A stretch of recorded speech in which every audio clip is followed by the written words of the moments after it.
കൊടുങ്ങല്ലൂർ പോകാനായിട്ട് റെഡി ആവാം. കുറച്ച് നാൾക്ക് ശേഷമാണ് ഞങ്ങളിപ്പോൾ കൊടുങ്ങല്ലൂർ പോകാൻ പോകുന്നത്. ഞാൻ സൺസ്ക്രീൻ ഒക്കെ ഇട്ട് കഴിഞ്ഞിട്ടുണ്ട്. പക്ഷെ പുറത്തിപ്പോൾ അത്യാവശ്യം നല്ല മഴ പെയ്യുന്നുണ്ട്. ഞാൻ കാണിച്ചു തരാം. പുറത്തിപ്പോൾ മഴ പെയ്ത് തുടങ്ങിയിട്ടുണ്ട്. ഇത് കൂടുമെന്നാണ് എനിക്ക് തോന്നുന്നത്. മേക്കപ്പ് ചെയ്യുമ്പോൾ അത്യാവശ്യം ഇമ്പോർട്ടൻ്റ് ആയിട്ടുള്ള സ്റ്റെപ്പ് എന്ന് പറയുന്നത് ഐബ്രോസ് ഫില്ല് ചെയ്യലാണ്. പണ്ട് മേക്കപ്പ് ഒക്കെ സ്റ്റാർട്ട് ചെയ്ത സമയത്താണെങ്കിൽ എനിക്കിത് ഫില്ല് ചെയ്യാൻ ഭയങ്കര മടിയായിരുന്നു. ഐബ്രോസ് ഫില്ല് ചെയ്താൽ മാത്രമേ നമുക്കൊരു ഫിനിഷ്ഡ് ലുക്ക് കിട്ടുള്ളൂ. എൻ്റെ നാച്ചുറലി അത്യാവശ്യം നല്ല തിക്കായിട്ടുള്ള ഐബ്രോസ് ആണ്. അപ്പോൾ എനിക്ക് വലിയ കാര്യമായിട്ട് ഇത് കൊടുക്കേണ്ട ആവശ്യമില്ല. ഇനി എൻ്റെ മോസ്റ്റ് ഫേവറേറ്റ് പാർട്ടിലേക്ക് കിടക്കാൻ, അതായത് ലിപ്സ്റ്റിക് ഇടൽ. ആദ്യമേ ഞാൻ ലിപ് ലൈൻ ചെയ്യാം. ഞാൻ ഐബ്രോസ് ഇതിൽ സ്കിപ്പ് ചെയ്യുന്നത് പോലെ തന്നെ സ്കിപ്പ് ചെയ്തുകൊണ്ടിരുന്നൊരു സ്റ്റെപ്പായിരുന്നു ഈ ലിപ് ലൈൻ ചെയ്യൽ. ഇപ്പോൾ ഞാൻ ചെയ്യാറുണ്ട്.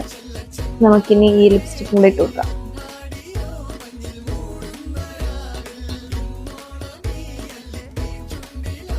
ഇനി നമുക്ക് കണ്ണ് എഴുതി കൊടുക്കാം.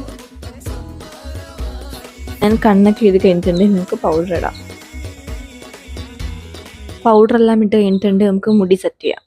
ഞാൻ മുടിയും കെട്ടി കഴിഞ്ഞിട്ടുണ്ട്. ഇനി ഈ ഒരു ഐലൈനർ വെച്ചിട്ട് ഞാൻ പൊട്ടും കൂടെ തൊടട്ടെ. അങ്ങനെ ഞാൻ മുടിയും കെട്ടി, അതുപോലെ തന്നെ ഞാൻ ജസ്റ്റ് ഐലൈനർ വെച്ചിട്ട് പൊട്ട് ഇട്ടിട്ടുണ്ടായിരുന്നു. ഞാൻ ഇട്ടേക്കുന്ന ഡ്രസ്സ് വന്നിട്ട് ഇതാണ്. ഇത് ഓൺലൈനിൽ എന്തോ മേടിച്ചതാണ്. ഇതിൻ്റെ കൂടെ ഇതിൻ്റെ തന്നെ പാൻറ്റും വരുന്നുണ്ട്.